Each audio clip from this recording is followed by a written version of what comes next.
Allahumma shalli wa sallim alaihi. Assalamualaikum warahmatullahi wabarakatuh. Waalaikumsalam. Bismillah wassalatu wassalamu ala Rasulillah Muhammad bin Abdullah wa ala alihi wa sahbihi wa man walah wa ba'd.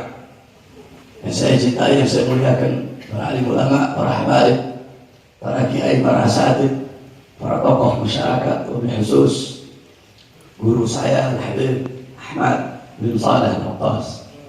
Mudah-mudahan Allah panjangkan umur beliau. Amin. Allah sehatkan jasmani dan ruhani beliau. Amin. Allah permudah urusan dunia akhirat beliau. Amin. Saya datang kemari mau ta'lim sama beliau, kok malah disuruh kasih nasihat. Yang saya cintai, yang saya muliakan, saya punya ami, saya punya paman Al-Habib Muhammad bin Abdul Rahman bin Ali bin Ismail. Saya punya kakak-kakak yang saya cintai, yang saya muliakan, guru kita Ki Haji Sabri Lubis. Yang saya cintai, yang saya muliakan, guru kita Al-Habib Ali. Yang saya cintai, tamu kita beserta seluruh hadirin sekalian yang dimuliakan oleh Allah Subhanahu wa taala. Alhamdulillah, segala puji dan syukur kehadirat Allah yang telah mengumpulkan kita di majelis yang penuh dengan keberkahan ini, di bulan yang penuh dengan kemuliaan, yakni bulan Rajab. Bulan haram ada 4, 3 berturut-turut, yakni Dzulqa'dah, Dzulhijjah, Muharram, 1 berada terpisah, yaitu bulan Rajab, yang dimana dalam kitab Al-Gunyah Syekh Abdul Qadir Jailani radhiyallahu anhu, beliau berkata, "Farajab thalathatu ahraf."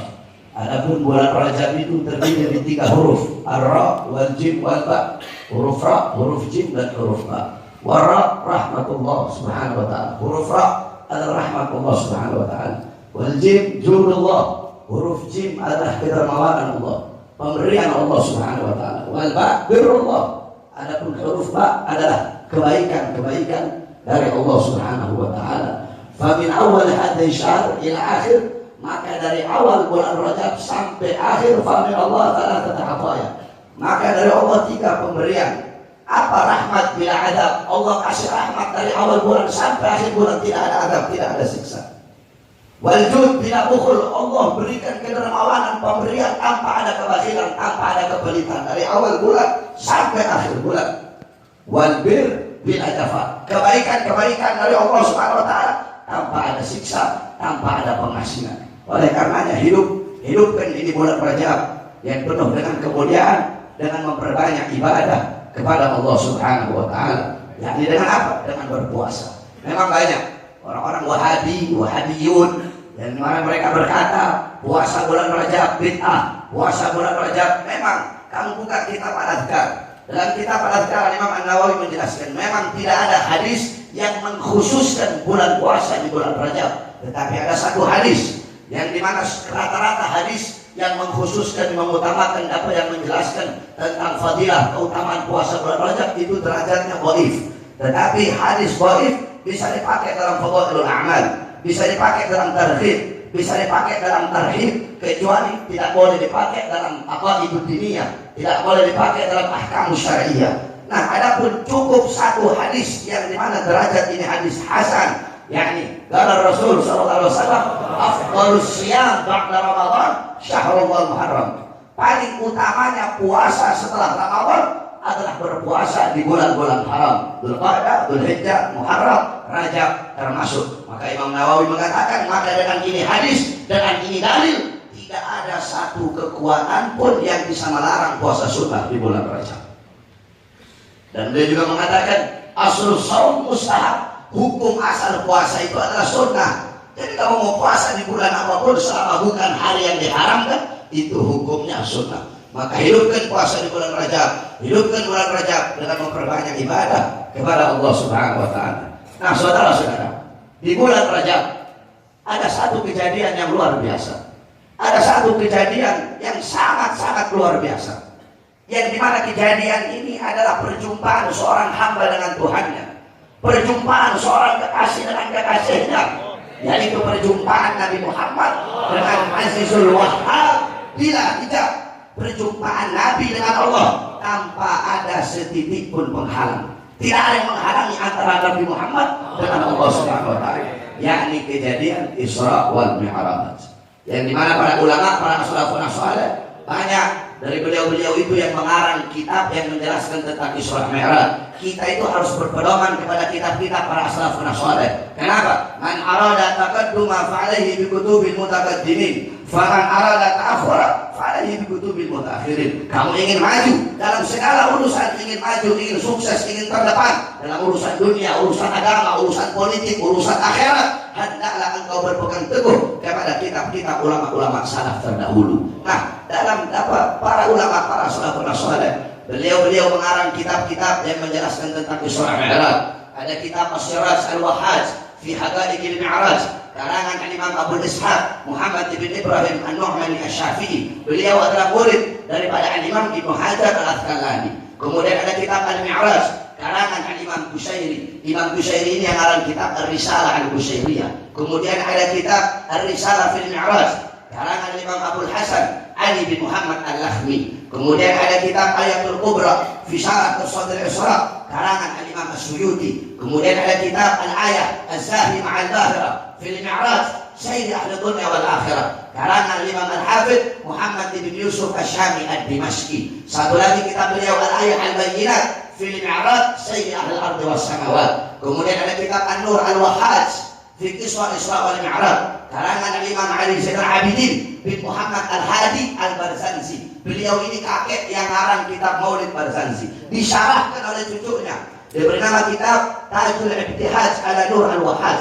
karangan Sayyid Ja'far bin Ismail Al-Barzanji. Kemudian ada kitab Qissatul Mi'raj, karangan Sayyid Usman Syaqq.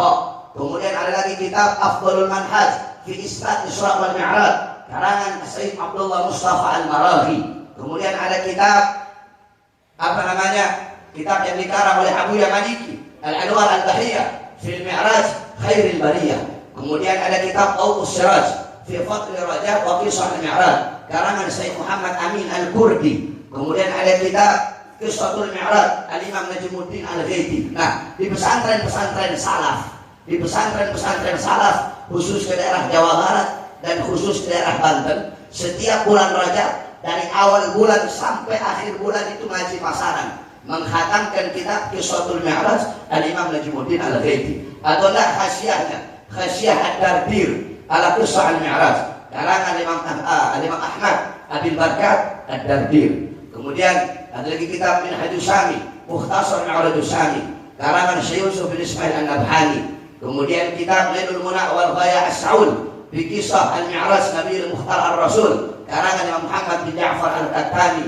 Kemudian kitab Hulal Ad-Dibaj Al-Matrusah fi Qissah Isra wal Mi'raj, karangan Al-Imam As-Sayyid Ahmad bin Muhammad Ar-Rahwani At-Tatwani.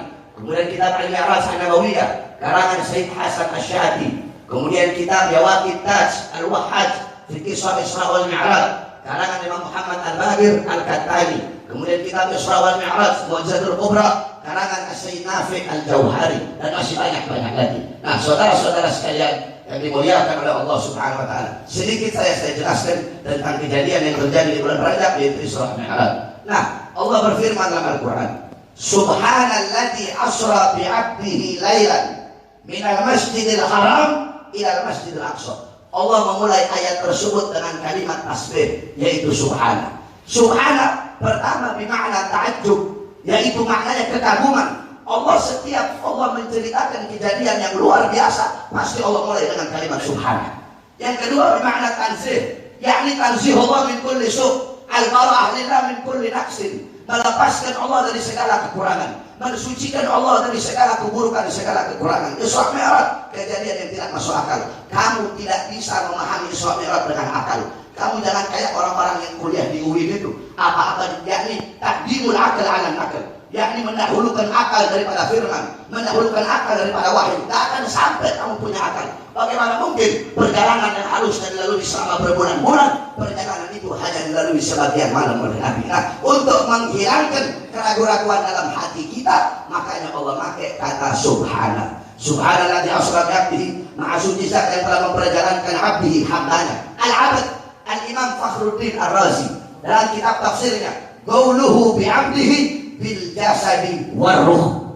Al-Imam Fakhruddin Ar-Razi mengatakan Nabi Muhammad al-'abd hamba dalam ayat tersebut adalah hamba yang utuh, yaitu dengan jasad dan juga ruh. Sebab ada sebagian ulama berpendapat Rasulullah Isra Mi'raj fil manam. Nabi itu Isra Mi'raj melalui tidur, yakni cuma ruhnya saja. Itu berdasarkan hadis Sayyidatuna Aisyah radhiyallahu anha. Tetapi pendapat yang paling muktamad, pendapat yang paling kuat, Nabi Muhammad Isra Mi'raj dengan jasad dan ruh. Kenapa? Kalau Nabi Isra Mi'raj cuma ruhnya saja, maka itu tidak akan pakai kata abad.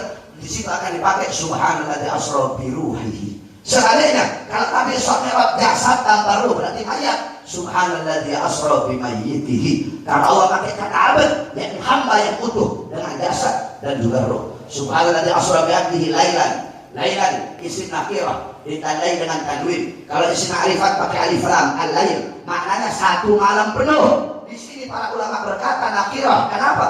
Bimakna tahlil fi muddatil isra. Maknanya adalah penyedikitan daripada waktu malam, pengurangan daripada waktu malam. Jadi Nabi Isra bukan satu malam penuh, hanya sebagian daripada waktu malam. Minal Masjidil Haram ila Masjidil Aqsa. Dari Masjidil Haram ke Masjidil Aqsa, dari tempat yang baik ke tempat yang baik, dari tempat yang mulia ke tempat yang mulia, dari tempat yang agung ke tempat yang agung. Sebagaimana dalam hadis qala Rasul, la tusyaddur rihal illa ila thalatha masajid. Masjidil Hada, wa Masjidil Haram, wa Masjidil Aqsa. Tidak ada bepergian yang lebih utama selain pergi ketika masjid. Masjid Hada, Masjid Nabawi, masjidku ini, yakni Masjid Nabawi, wa Masjidil Haram dan Masjidil Haram, wa Masjidil Aqsa dan Masjidil Aqsa. Saudara-saudara, Nabi Muhammad Isra Mi'raj karena pada tahun tersebut adalah amul hazan. Tahun tersebut tahun kesedihan bagi Nabi. Paman yang beliau cintai, Abu Thalib, paman yang menjaga Nabi, melindungi Nabi, memelihara Nabi dari musuh-musuh yang ingin mencelakai Nabi. Beliau wafat di tahun tersebut. Sayyidatuna Khadijatul Kubra, seorang istri yang setia kepada Nabi, yang mengorbankan seluruh hartanya untuk Islam. Sampai-sampai sebelum beliau wafat, beliau berkata, wahai suamiku, hartaku telah habis untuk Islam. Kalau nanti aku mati, kalau nanti aku terkubur, kamu butuh uang, dari kuburku ambil tulang-tulangku, kamu jual untuk perjuangan Islam. Dua tokoh ini wafat di tahun yang sama, sehingga Nabi bersedih. Maka Allah Subhanahu Wa Taala undang Nabi Muhammad, menghibur hati Nabi Muhammad. Beda dengan Nabi dan Rasul yang lain. Nabi dan Rasul yang lain, mereka yang pengen berjumpa dengan Allah. Nabi Musa naik ke atas Tursina, ya Allah, aku ingin melihat wajahmu, aku ingin melihat cahayamu. Apa kata wahai Musa, kau tidak akan sanggup, kau tidak akan kuat. Antara diriku dengan hamba-hambaku ditutupi dengan 70.000 hijab, 70.000 penghalang. 70.000 penghalang ini tidak akan aku buka untuk siapapun kecuali untuk Muhammad dan untuk umat Muhammad. Tapi Nabi ingin berjumpa dengan Allah. Rasulullah, Allah yang ingin berjumpa dengan Rasulullah SAW. Nah, intisari Isra Mi'raj adalah menerima satu perintah yang mulia, satu perintah yang agung, yang dimana ketika Rasulullah diperintahkan puasa, zakat, Allah perintahkan zakat cukup lewat Quran, Allah perintahkan jihad cukup lewat Quran, Allah perintahkan puasa cukup lewat Quran. Tapi ketika Allah perintahkan sholat tidak cukup lewat Quran, Allah undang langsung Nabi Muhammad untuk menerima perintah. Contoh, saya kalau mau suruh hal-hal yang biasa-biasa, saya suruh, saya punya murid lewat WhatsApp, ente tolong, ente begini. Tapi ketika saya mau memerintahkan sesuatu yang penting, Pak Soleh, kalau mau suruh perintahkan sesuatu yang penting, ayo ente datang ke rumah anak sekarang, berhadapan sama. Baru Pak Soleh berhadapan, baru beliau kasih perintah ini. Kalau perintah itu perintah yang lebih penting daripada perintah-perintah yang lain. Apa itu? Perintah sholat. Jaga kau punya sholat, perhatikan kau punya sholat. Al-Imam Al-Qudud dan Habib Umar bin Abdul Rahman Al-Abbas, ketika beliau punya anak wafat, beliau panggil orang-orang kampung datang takziah. Apa kata beliau? Sungguh bagi ente orang ini, bagi kamu musibah agama, musibah yang ente. Maksudnya apa? Bagi saya terlambat sholat jamaah lebih musibah daripada kematian anak saya hari ini.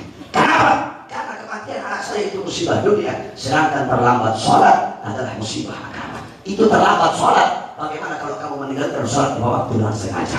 Maka kalau ada dari engkau yang meninggalkan sholat, tidak ada alasan bagimu untuk tidak mengqadha sholat. Jangankan kita, dalam kitab dijelaskan wali min ahlil majadid, wali yang menjeduk, yang fana, yang lupa segala-galanya, yang tidak sholat. Tapi ketika kembali ingatan dia, kembali akal dia, wajib dia kalau dia punya sholat. Apalagi kita, kamu siapa? Kamu wali? Wali bukan. Oleh karena jaga kau punya sholat. Tidak ada alasan untuk dirimu tidak mengqadha sholat. Al-Habib Ahmad, abah daripada Habibul Qadir, ketika beliau sholat subuh, beliau fana, lupa segala-galanya, tetap dalam posisi begini. Dah salam, tetap begini. Bukan sejam 2 jam, 40 hari. Udah lewat 40 hari baru astagfirullah. Assalamualaikum warahmatullahi wabarakatuh. Assalamualaikum warahmatullahi wabarakatuh. Beliau lihat matahari udah lewat. Udah keluar. Beliau bilang sama anaknya, ya Abdul Qadir, udah masuk waktu duha ya. Beliau kira cuma lewat beberapa jam. Apa kata anaknya? Apa? Bukan cuma masuk waktu duha, apa? 40 hari. Astagfirullah. Akhirnya beliau kodok salat sama 40 hari. Padahal ketinggalannya saking khusyuk, saking nikmat berhubungan dengan Allah. Kita meninggalkan sholat gara-gara urusan dunia, harta, pangkat, jabatan, tahta, dan kekuasaan. Oleh karena itu jaga kau punya sholat. Kita orang sekarang membelakangi sholat, membelakangi syariat. Jangan harap Allah beri kemenangan kepada kita kalau engkau mengentengkan sholat. Andaikan sholat subuh di masjid-masjid kamu, sholat subuh khususnya, sholat subuh di masjid-masjid kamu banyaknya, ramainya seperti sekarang ini, tidak usah kita kayak Allahu Akbar, tidak usah kita angkat pedang, kita bilang Ahok udah lari takut, saudara-saudara. Makanya jaga kau punya sholat, perhatikan kau punya sholat. Sholat adalah pengikat kita umat Islam. Apa kata Nabi? Kita azamat umat dunia, nusyad biha harbatal Islam. Kalau umatku lebih mengagungkan dunia, mengutamakan dunia, harta, pangkat, jabatan, tahta, kekuasaan, sholat dibelakangi, syariat dibelakangi, Al-Quran dibelakangi, Allah cabut kehebatan Islam, Allah cabut kewibawaan Islam. Walaupun kita umat Islam banyak, tetapi kita bagaikan buih di lautan. Oleh karena itu, benar yang Ustaz Sobri bilang tadi, bersatulah engkau wahai umat Islam, bersatu. Inna ya'allah ma'al jamaah. Pertolongan Allah berada dalam persatuan. Qala Rasul, mathalul mu'min fi tawaddihim wa ta'atufihim wa ta'ahudihim mathalul jasad idza istaka minhu 'udwun tada'asa ilal jasad bis-sahari wal humma. Kata Nabi, perumpamaan orang mukmin dalam saling mengasihi, menyayangi, tolong menolong bagaikan satu badan, bagaikan satu tubuh. Apabila ada sebagian anggota badan yang tersakiti, merasakan sakit, seluruh tubuhnya merasakan demam, seluruh tubuhnya merasakan sakit. Oleh karena itu, wahai umat Islam, bersatulah engkau, rapatkan barisan. Demi Allah, andaikan umat Islam bersatu, tidak ada satu kekuatan pun yang bisa mengalahkan Islam di tanah Indonesia. Bersatu engkau, rapatkan kau punya barisan, rebut kejayaan Islam. Dengan apa? Dengan sholat. Wasiat saya yang terakhir kepada seluruh jamaah Lahir Ahmad bin Shalih Al-Atas, kamu sebagai murid, keridhaan Allah kepada kamu bukan terletak kepada bapak ibu kamu. Beda lagi, kalau kamu sebagai anak, ya sebagai anak di rumah kamu, ridha Allah terletak kepada ridha bapak ibu kamu. Tetapi di sini kamu sebagai seorang murid, ridha kamu terletak kepada kamu punya guru Habib Ahmad bin Shalih Al-Atas. Jadi ingat, kamu sebagai seorang murid jangan harap dapat keridhaan Allah kalau kamu tidak dapat ridha beliau. Dan ingat, bagi seorang murid, Al-Imam Al-Habib Abdullah bin Al-Haddad, apa kata beliau? Beliau ini mujaddidul Islam. Habib Abdullah bin Al-Haddad, kamu buka kitab Bughyatul Mustarsyidin, Al-Habib Abdul Rahman Al-Masyhur. Bapak, beliau berkata dalam kitabnya bahwasanya setiap turun 100 tahun itu ada mujaddidul Islam. Mujaddidul Islam yang pertama Umar bin Abdul Aziz. Terus turun terus. Al-Imam Ghazali bila khilaf. Terus. Habib Abdullah bin Al-Haddad. Terus 100 tahun. Habib Ahmad bin Umar bin Smith. Terus. Kalau saya husnudzonnya saya, ini husnudzonnya saya, mujaddidul Islam sekarang adalah husnudzonnya saya Al-Habib Muhammad Rizieq bin Husain bin Syihab. Habib Abdullah bin Al-Haddad mengatakan apa? Kamu sebagai seorang murid, kalau mau ngambil ilmu, itu bagaikan orang yang mau minta makanan. Kamu mau minta makanan saya bersama Habib Ahmad. Kamu bawa mangkoknya kotor. Habib, saya minta korma. Habib, saya minta minyak. Habib, saya minta gula. Apa jawab Ahmad? Pulang. Bersihkan dulu kamu punya mangkok, baru saya kasih makanan. Itu dalam urusan dunia. Kamu harus bersihkan kamu punya mangkok. Bagaimana kamu urusan hati? Urusan kamu menimba ilmu, mengambil ilmu, bersihkan kamu punya hati. Jangan ada suudzon sama guru. Ini yang paling penting. Jangan ada suudzon sama Ahmad bin Shalih. Kamu jangan kayak murid-muridnya Al-Imam Jalaluddin Ar-Rumi. Jalaluddin Ar-Rumi satu waktu gurunya bilang, "Syuf, ya Jalaluddin Ar-Rumi, penyair besar, hebat beliau. Kamu mau tahu bagaimana hati murid-murid kamu? Kamu pergi ke tukang khamar, kamu beli khamar di sana. Terus saya harus kamar. Jangan kamar. Pakai baju kebesaran kamu. Pakai baju kebesarannya. Datang beli khamar. Ketika beliau pergi beli khamar, murid-muridnya lihat, waduh, bagaimana guru kacau ini. Guru suruh kita jangan mabuk, guru mabuk. Guru bilang khamar itu halal, tapi guru minum. Cuma ditanya di khamar sama Jalaluddin Ar-Rumi. Di tengah jalan datang guru-guru yang dikeroyok Jalaluddin Ar-Rumi. Habis dikeroyok, dipukulin. Kamu guru kurang ajar, patut dipukulin. Akhirnya datang gurunya Jalaluddin Ar-Rumi. Ini dia. dengan murid masih seutuhan sama ente. Begitu ambil itu khamar tadi, dituangkan ternyata isinya air. Padahal awalnya khamar, ketika dituangkan ternyata isinya air. Itulah pentingnya husnuzan kepada seorang guru. Dan terakhir wasiat saya, bukan seberapa besar, ingat, bukan seberapa besar engkau ada di hati Ahmad bin Shalih. Kalau seberapa besar kamu ada di hati Ahmad bin Shalih, akhirnya cari muka kamu di hadapan guru. Bukan seberapa besar engkau ada di hati beliau, tapi seberapa besar beliau ada di hatimu, lebih besar dari itu engkau ada di hati beliau. Ini wasiat saya bagi seluruh murid-murid Ahmad. Dan terakhir, tadi Kiai Sobri Lubis telah menjelaskan tentang pilkada.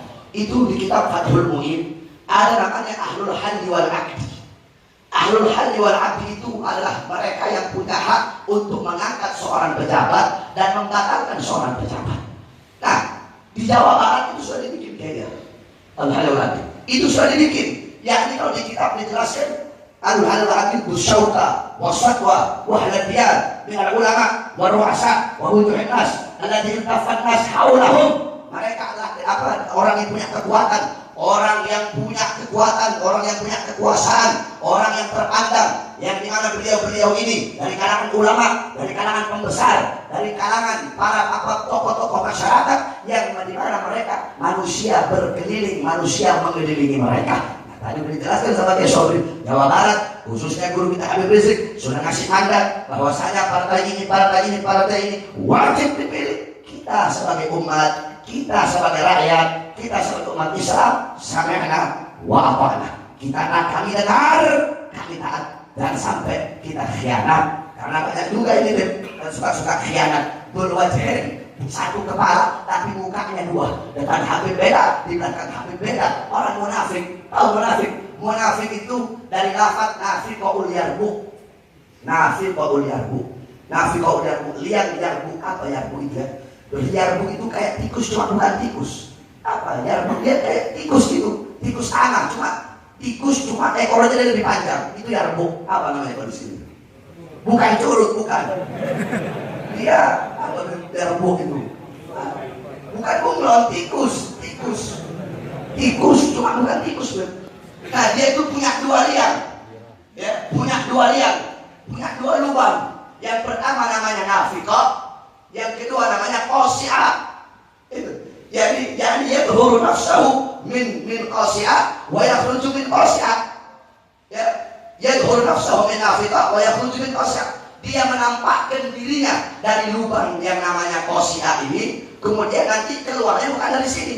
Dia tampakkan dirinya dari lubang yang satu dan keluar dari lubang yang satu. Menampakkan kebaikan, menyembunyikan kejahatan. Menampakkan keimanan, menyembunyikan kekafiran. Menampakkan penghormatan sama guru, tetapi dalam hatinya menyembunyikan kebencian. Ini namanya orang munafik.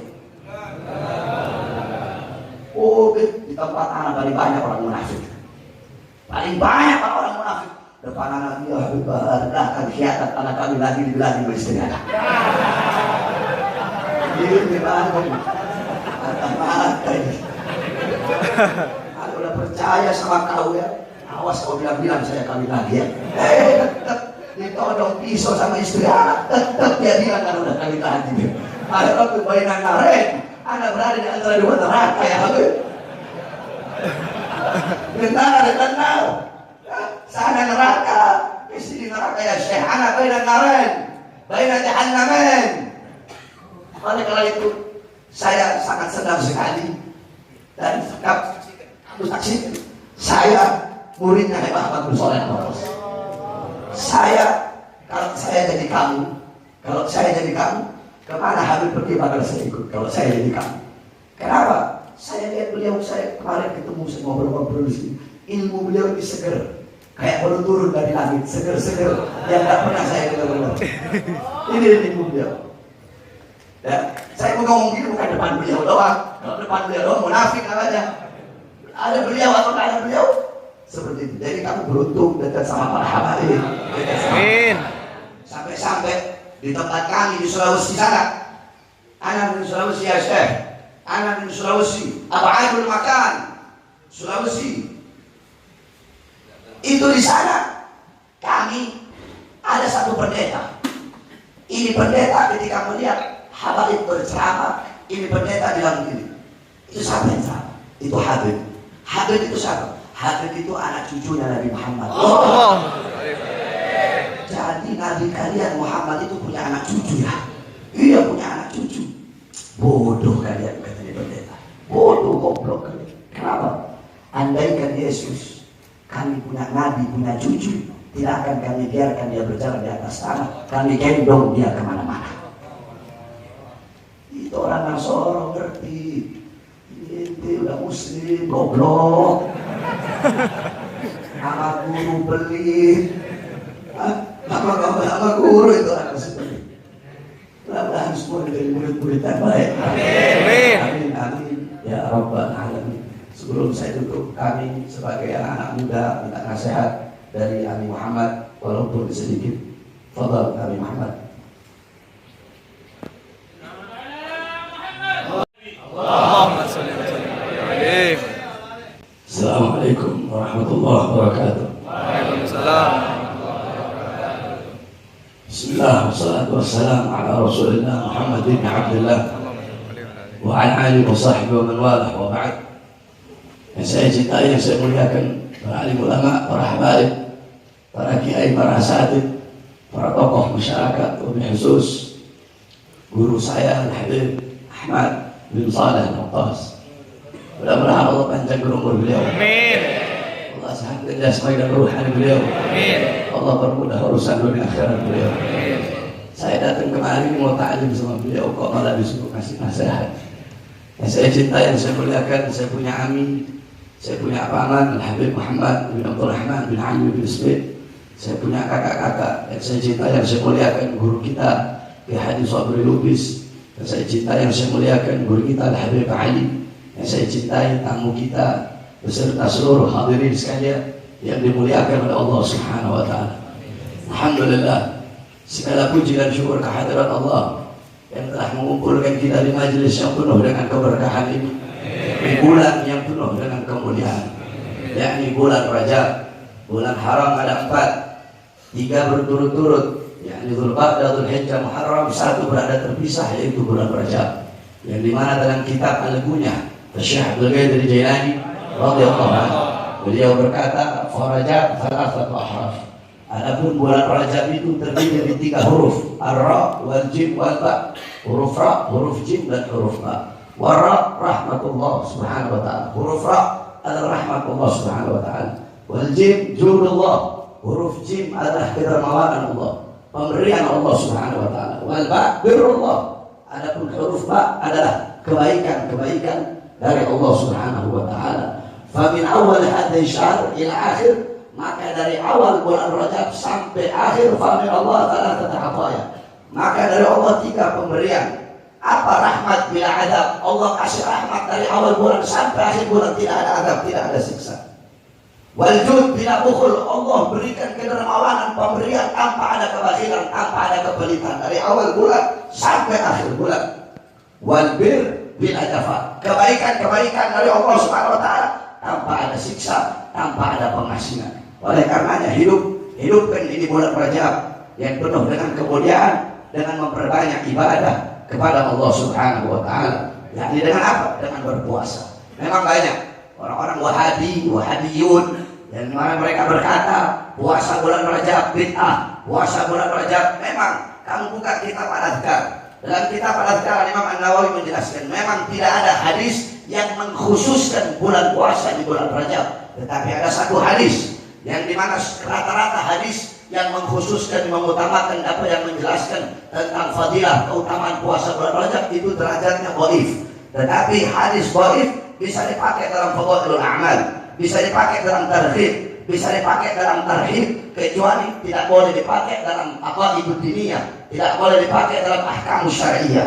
Nah, adapun cukup satu hadis yang dimana derajat ini hadis hasan, yakni qala Rasul sallallahu alaihi wasallam, afdhalus siyam ba'da Ramadan syahrul Muharram. Paling utamanya puasa setelah Ramadan adalah berpuasa di bulan-bulan haram, Dzulqa'dah, Dzulhijjah, Muharram, Rajab termasuk. Maka Imam Nawawi mengatakan, maka dengan ini hadis, dengan ini dalil, tidak ada satu kekuatan pun yang bisa melarang puasa sunnah di bulan Rajab.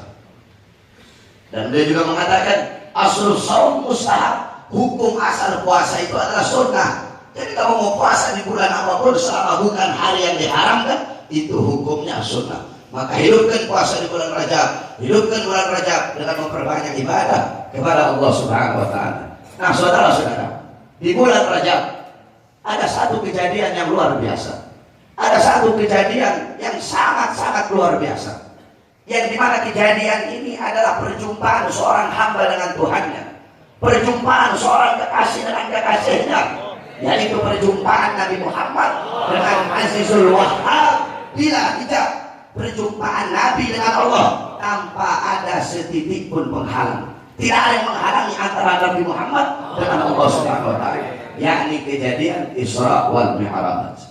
Yang dimana para ulama, para salafun saleh, banyak dari beliau-beliau itu yang mengarang kitab yang menjelaskan tentang Isra Mi'raj. Kita itu harus berpedoman kepada kitab-kitab para salafun saleh. Kenapa? Man arada taqadduma fa'alaihi bi kutubil mutaqaddimin, faman arada ta'akhkhura fa'alaihi bi kutubil mutaakhirin. Kamu ingin maju dalam segala urusan, ingin maju, ingin sukses, ingin terdepan dalam urusan dunia, urusan agama, urusan politik, urusan akhirat, hendaklah engkau berpegang teguh kepada kitab-kitab ulama-ulama salaf terdahulu. Nah, dalam para ulama, para salafun saleh, beliau-beliau mengarang kitab-kitab yang menjelaskan tentang Isra Mi'raj. Ada kitab As-Siraj Al-Wahhaj fi Haqa'iqil Mi'raj, karangan Imam Abu Ishaq Muhammad bin Ibrahim An-Nu'mani Asy-Syafi'i. Beliau adalah murid daripada Imam Ibnu Hajar Al-Asqalani. Kemudian ada kitab Al-Mi'raj, karangan Imam Qushairi. Imam Qushairi ini yang mengarang kitab Ar-Risalah Al-Qushairiyah. Kemudian ada kitab Ar-Risalah fil Mi'raj, karangan Imam Abdul Hasan Ali bin Muhammad Al-Lakhmi. Kemudian ada kitab Ayatul Kubra fi Syarah Tafsir Isra, karangan Imam As-Suyuti. Kemudian ada kitab Al-Ayah Az-Zahi Ma'al Bahra fil Mi'raj Sayyid Ahli Dunya wal Akhirah, karangan Imam Al-Hafidh Muhammad bin Yusuf Asy-Syami Ad-Dimashqi. Satu lagi kitab beliau Al-Ayah Al-Bayyinat fil Mi'raj Sayyid Ahli Al-Ardi was Samawat. Kemudian ada kitab An-Nur Al-Wahhaj fi Qiswah Isra wal Mi'raj, karangan Imam Ali Zainal Abidin bin Muhammad Al-Hadi Al-Barzanji. Beliau ini kakek yang ngarang kitab Maulid Barzanji, disyarahkan oleh cucunya, diberi nama kitab Tajul Ibtihaj ala Nur Al-Wahhaj, karangan Sayyid Ja'far bin Ismail Al-Barzanji. Kemudian ada kitab Qiswatul Mi'raj, karangan Sayyid Usman Syata. Kemudian ada lagi kitab Afdhalul Manhaj fi Isbat Isra wal Mi'raj, karangan Sayyid Abdullah Mustafa Al-Maraghi. Kemudian ada kitab kitab yang dikarang oleh Abu Yamaniki, Al-Anwar Al-Bahiyah fil Mi'raj Khairil Bariyah. Kemudian ada kitab Awqus Siraj fi Fadl Rajab wa Qisah Al-Mi'raj, karangan Sayyid Muhammad Amin Al-Kurdi. Kemudian ada kitab Qissatul Mi'raj Al-Imam Najmuddin Al-Ghaiti. Nah, di pesantren-pesantren salaf, khusus ke daerah Jawa Barat dan khusus ke daerah Banten, setiap bulan Rajab dari awal bulan sampai akhir bulan itu ngaji pasaran, menghatamkan kitab Qissatul Mi'raj Al-Imam Najmuddin Al-Ghaiti, atau lah Khasyiah Ad-Dardir ala Qissah Al-Mi'raj, karangan Imam Ahmad Abil Barkat Ad-Dardir. Kemudian ada lagi kitab Minhajus Sami, Mukhtasar Mi'rajus Sami, karangan Syekh Yusuf bin Ismail An-Nabhani. Kemudian kitab Lailul Muna wal Ghaya As-Saul bi Qissah Al-Mi'raj Nabi Mukhtar Ar-Rasul, karangan Imam Muhammad bin Ja'far Al-Qattani. Kemudian kitab Hulal Ad-Dibaj Al-Matrusah fi Qisah Isra wal Mi'raj, karangan Al-Imam As-Sayyid Ahmad bin Muhammad Ar-Rahwani Al-Tatwani. Kemudian kitab Al-Mi'raj An-Nabawiyah, karangan Sayyid Hasan Asy-Syati.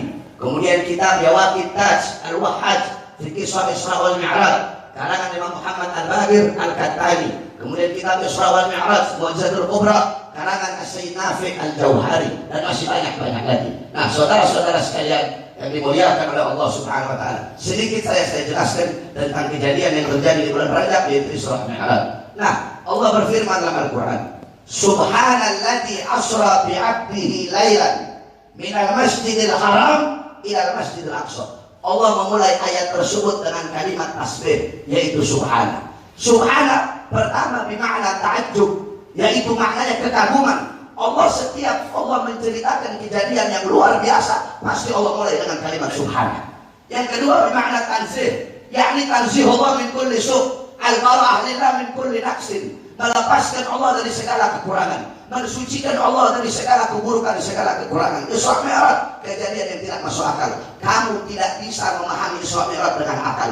Kamu jangan kayak orang-orang yang kuliah di UIN itu, apa-apa yakni takdimul akal ala nakal, yakni mendahulukan akal daripada firman, mendahulukan akal daripada wahyu. Tidak akan sampai kamu punya akal. Bagaimana mungkin perjalanan yang harus dilalui selama berbulan-bulan, perjalanan itu hanya dilalui sebagian malam oleh Nabi. Nah, untuk menghilangkan keraguan-keraguan dalam hati kita, makanya Allah pakai kata subhana. Subhanallah di asra abdihi, maha suci zat yang telah memperjalankan abdihi, hambanya. Al-abd, Al-Imam Fakhruddin Ar-Razi dalam kitab tafsirnya, qauluhu bi abdihi bil jasadi war ruh. Al-Imam Fakhruddin Ar-Razi mengatakan Nabi Muhammad apa? Al-abd. Al-abd, hamba dalam ayat tersebut adalah hamba yang utuh, yaitu dengan jasad dan juga ruh. Sebab ada sebagian ulama berpendapat Rasulullah Isra Mi'raj fil manam, Nabi itu Isra Mi'raj melalui tidur, yakni cuma ruhnya saja. Itu berdasarkan hadis Sayyidatuna Aisyah radhiyallahu anha. Tetapi pendapat yang paling muhtamad, pendapat yang paling kuat, Nabi Muhammad Isra Mi'raj dengan jasad dan ruh. Kenapa? Kalau Nabi Isra Mi'raj cuma ruhnya saja, maka itu tidak akan pakai kata abad. Di situ akan dipakai subhanalladzi asra bi ruhihi. Sebaliknya, kalau Nabi Isra Mi'raj jasad tanpa ruh berarti mayat. Subhanalladzi asra bi mayyitihi. Karena Allah pakai kata abad, yakni hamba yang utuh dengan jasad dan juga ruh. Subhanalladzi asra bi abdihi lailan. Lailan isim nakirah ditandai dengan tanwin. Kalau isim ma'rifat pakai alif lam, al-lail, maknanya satu malam penuh. Di sini para ulama berkata nakirah. Kenapa?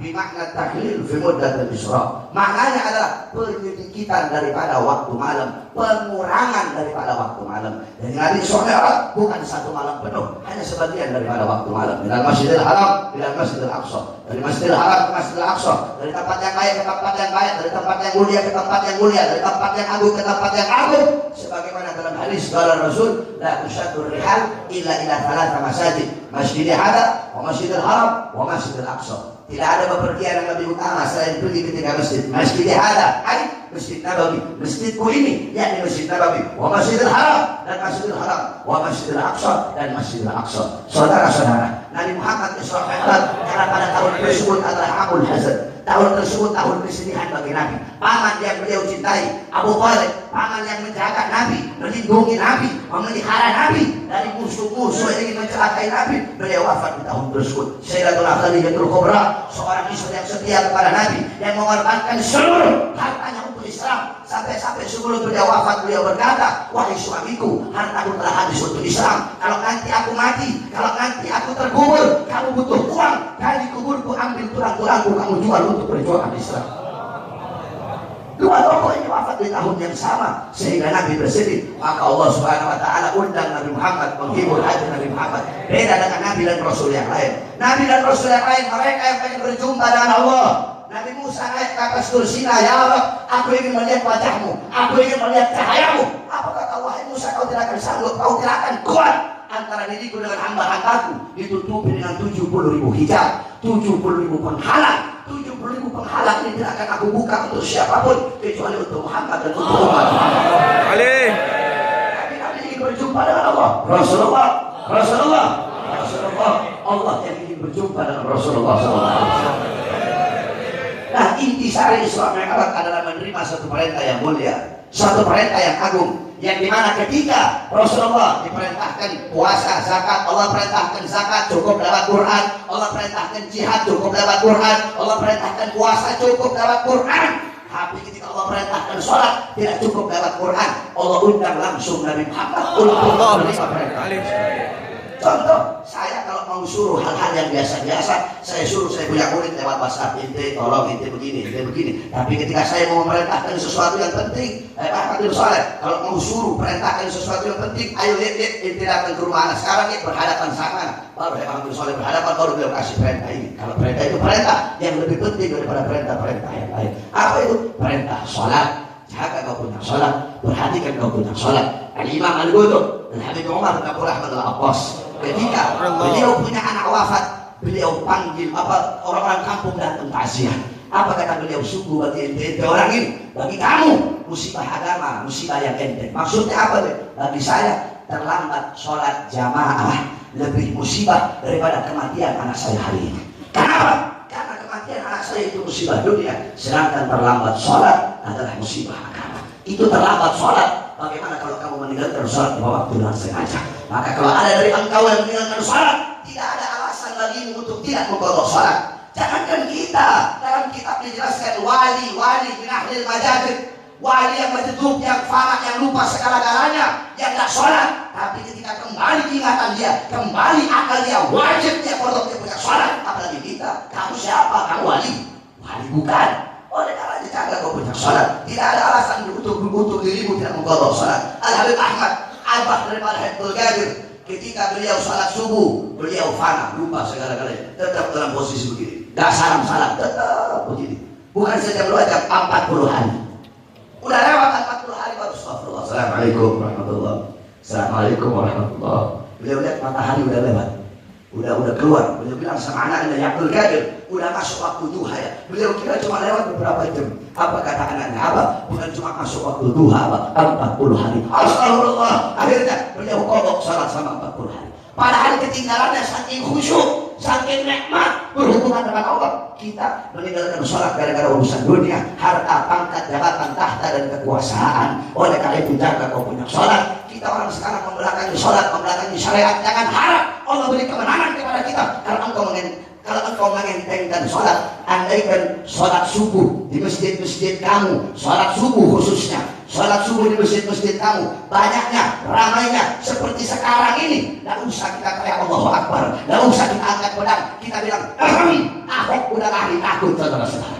Makanya jaga kau punya sholat, perhatikan kau punya sholat. Sholat adalah pengikat kita umat Islam. Apa kata Nabi? Idza azamat ummatid dunya nusihat biha harbatan Islam. Kalau umatku lebih mengagungkan dunia, mengutamakan dunia, harta, pangkat, jabatan, tahta, kekuasaan, sholat dibelakangi, syariat dibelakangi, Al-Quran dibelakangi, Allah cabut kehebatan Islam, Allah cabut kewibawaan Islam. Walaupun kita umat Islam banyak, tetapi kita bagaikan buih di lautan. Oleh karena itu, benar yang Ustaz Sobri bilang tadi, bersatulah engkau wahai umat Islam, bersatu. Inna ya'dallah ma'al jamaah. Pertolongan Allah berada dalam persatuan. Qala Rasul, matalul mu'min fi tawaddihim wa ta'atubihim wa ta'ahudihim matalul jasad idza istaka minhu udwun tadasa ilal jasad bis-sahari wal humma. Kata Nabi, perumpamaan orang mukmin dalam saling mengasihi, menyayangi, tolong menolong bagaikan satu badan, bagaikan satu tubuh. Apabila ada sebagian anggota badan yang tersakiti, merasakan sakit, seluruh tubuhnya merasakan demam,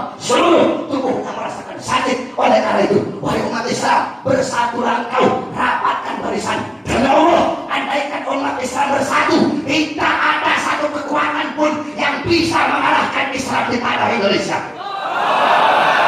Bersatu engkau, rapatkan kau punya barisan, rebut kejayaan Islam. Dengan apa? Dengan sholat. Wasiat saya yang terakhir kepada seluruh jamaah Habib Ahmad bin Shalih Al-Attas, kamu sebagai murid, keridhaan Allah kepada kamu bukan terletak kepada bapak ibu kamu. Beda lagi, kalau kamu sebagai anak, ya, sebagai anak di rumah kamu, ridha Allah terletak kepada ridha bapak ibu kamu. Tetapi di sini, kamu sebagai seorang murid, ridha kamu terletak kepada kamu punya guru Habib Ahmad bin Shalih Al-Attas. Jadi ingat, kamu sebagai seorang murid, jangan harap dapat keridhaan Allah kalau kamu tidak dapat ridha beliau. Dan ingat, bagi seorang murid, Al-Imam Al-Habib Abdullah bin Al-Haddad, apa kata beliau? Beliau ini mujaddidul Islam. Habib Abdullah bin Al-Haddad, kamu buka kitab Bughyatul Mustarsyidin, Al-Habib Abdurrahman Al-Masyhur. Beliau berkata dalam kitabnya bahwasanya setiap turun 100 tahun itu ada mujaddidul Islam. Mujaddidul Islam yang pertama Umar bin Abdul Aziz. Terus turun. Al-Imam Ghazali bila khilaf. Terus. Habib Abdullah bin Al-Haddad. Terus 100 tahun. Habib Ahmad bin Umar bin Smith. Terus. Kalau saya husnudzonnya saya, ini husnudzonnya saya, mujaddidul Islam sekarang adalah husnudzonnya saya, Al-Habib Muhammad Rizieq bin Husain bin Syihab. Habib Abdullah bin Al-Haddad mengatakan apa? Kamu sebagai seorang murid, kalau mau ngambil ilmu, itu bagaikan orang yang mau minta makanan. Kamu mau minta makanan saya bersama Habib Ahmad. Kamu bawa mangkoknya kotor. Habib saya minta korma. Habib saya minta minyak. Habib saya minta gula. Apa Habib Ahmad? Pulang. Bersihkan dulu kamu punya mangkok, baru saya kasih makanan. Itu dalam urusan dunia. Kamu harus bersihkan kamu punya mangkok. Bagaimana kamu urusan hati, urusan kamu menimba ilmu, mengambil ilmu, bersihkan kamu punya hati. Jangan ada suudon sama guru. Ini yang paling penting. Jangan ada suudon sama Ahmad bin Shalih. Kamu jangan kayak murid-murid Al-Imam Jalaluddin Ar-Rumi. Jalaluddin Ar-Rumi satu waktu gurunya bilang, "Syuf, ya Jalaluddin Ar-Rumi, penyair besar, hebat beliau. Kamu mau tahu bagaimana hati murid-murid kamu? Kamu pergi ke tukang khamr, kamu beli khamr di sana. Terus saya harus kabar, jangan kamar, pakai baju kebesaran kamu, pakai baju kebesarannya, datang beli khamr. Ketika beliau pergi beli khamr, murid-muridnya lihat, waduh, bagaimana guru kacau ini. Guru suruh kita jangan mabuk, guru mabuk. Guru guru bilang khamr itu haram, tapi guru minum. Cuma ditanya-tanya di khamr sama Jalaluddin Ar-Rumi. Di tengah jalan datang guru-gurunya dikeroyok Jalaluddin Ar-Rumi. Habis dikeroyok, dipukulin. Kamu guru kurang ajar, patut dipukulin. Akhirnya datang gurunya dengan Rumi. Cuf, itu dia. Ini yang dibilang murid masih suudon sama ente. Begitu ambil itu khamr tadi, dituangkan, ternyata isinya air. Padahal awalnya khamr, ketika dituangkan ternyata isinya air. Itulah pentingnya husnuzon kepada seorang guru. Dan terakhir wasiat saya, bukan seberapa besar, ingat, bukan seberapa besar engkau ada di hati Ahmad bin Shalih. Kalau seberapa besar kamu ada di hati Ahmad bin Shalih, akhirnya cari muka kamu di hadapan guru. Bukan seberapa besar engkau ada di hati beliau, tapi seberapa besar beliau ada di hatimu, lebih besar dari itu engkau ada di hati beliau. Ini wasiat saya bagi seluruh murid-murid Ahmad. Dan terakhir, tadi Kiai Sobri Lubis telah menjelaskan tentang pilkada.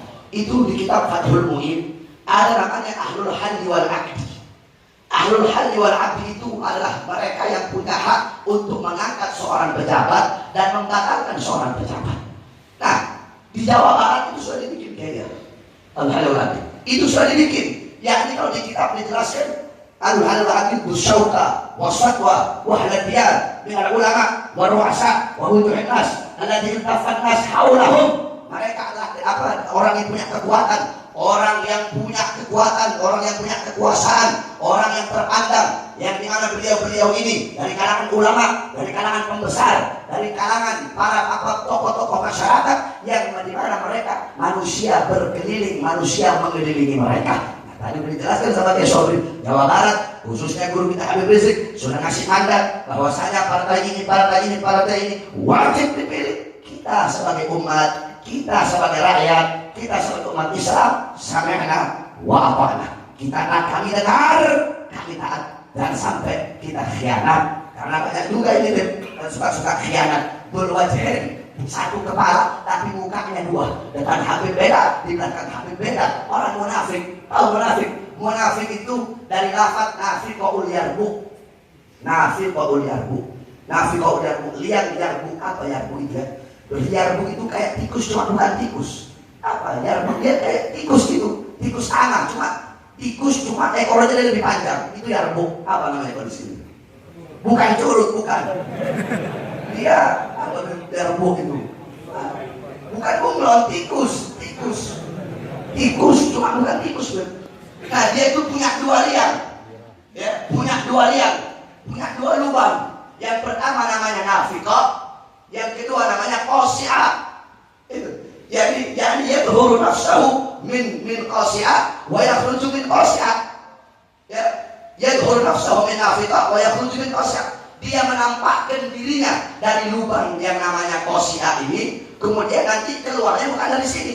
Dia tampakkan dirinya dari lubang yang satu dan keluar dari lubang yang satu. Menampakkan kebaikan, menyembunyikan kejahatan. Menampakkan keimanan, menyembunyikan kekafiran. Menampakkan penghormatan sama guru, tetapi dalam hatinya menyembunyikan kebencian. Ini namanya orang munafik. Oh, di tempat anak paling banyak orang munafik. Paling banyak orang munafik. Depan anak dia bahkan khianat anak kami lagi dibilang sama istri anak. Ini banget. Mata ini. Aku udah percaya sama kau ya. Awas kau bilang saya kawin lagi ya. Tetap ditodong pisau sama istri anak. Tetap dia bilang kalau udah kawin lagi. Ada waktu bayi nangaren. Anak berada di antara dua neraka ya. Benar. Sana neraka, di sini neraka ya Syekh. Ana baina narain, baina jahannamain. Oleh karena itu, saya sangat senang sekali dan kamu saksikan. Saya muridnya Habib Ahmad bin Shalih Al-Fauzan. Kalau saya jadi kamu, kemana Habib pergi bakal saya ikut. Kalau saya jadi kamu, kenapa? Saya lihat beliau, saya kemarin ketemu semua ngobrol di sini. Ilmu beliau ini seger, kayak baru turun dari langit, seger-seger yang tak pernah saya kenal. Ini ilmu beliau. Ya, saya mau ngomong gini bukan depan beliau doang. Kalau depan beliau doang munafik namanya. Ada beliau atau tidak ada beliau? Seperti itu. Jadi kamu beruntung dekat sama para habaib. Amin. Sampai-sampai di tempat kami di Sulawesi sana. Anak di Sulawesi ya Syekh. Anak di Sulawesi. Abadul Makan. Sulawesi. Itu di sana. Kami ada satu pendeta. Ini pendeta ketika melihat habaib berceramah, ini pendeta bilang begini. Itu siapa yang ceramah? Itu Habib. Habib itu siapa? Habib itu anak cucunya Nabi Muhammad. Jadi Nabi kalian Muhammad itu punya anak cucu ya? Iya punya anak cucu. Bodoh kalian kata dia pendeta. Bodoh goblok kalian. Kenapa? Andaikan Yesus, kami punya Nabi, punya cucu, tidak akan kami biarkan dia berjalan di atas tanah. Kami gendong dia kemana-mana. Itu orang Nasoro ngerti. Itu udah muslim, goblok. Sama guru beli. Sama guru itu orang muslim. Mudah-mudahan semua menjadi murid-murid yang baik. Amin. Amin. Ya Rabbal Alamin. Sebelum saya tutup, kami sebagai anak-anak muda minta nasihat dari Ami Muhammad walaupun sedikit. Fadhal Ami Muhammad.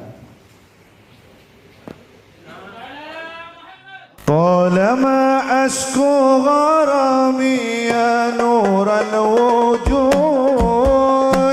طالما أشكو غرامي يا نور الوجود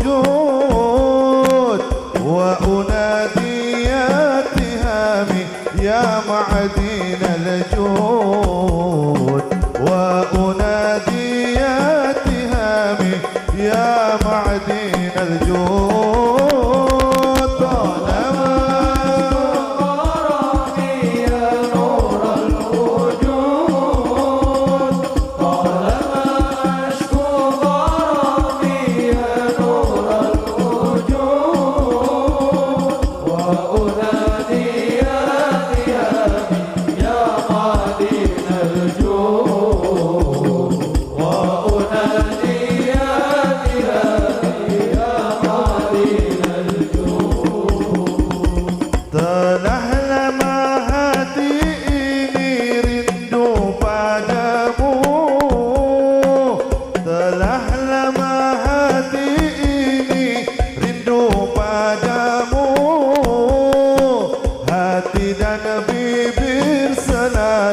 panggil namamu, hati dan bibir selalu panggil namamu.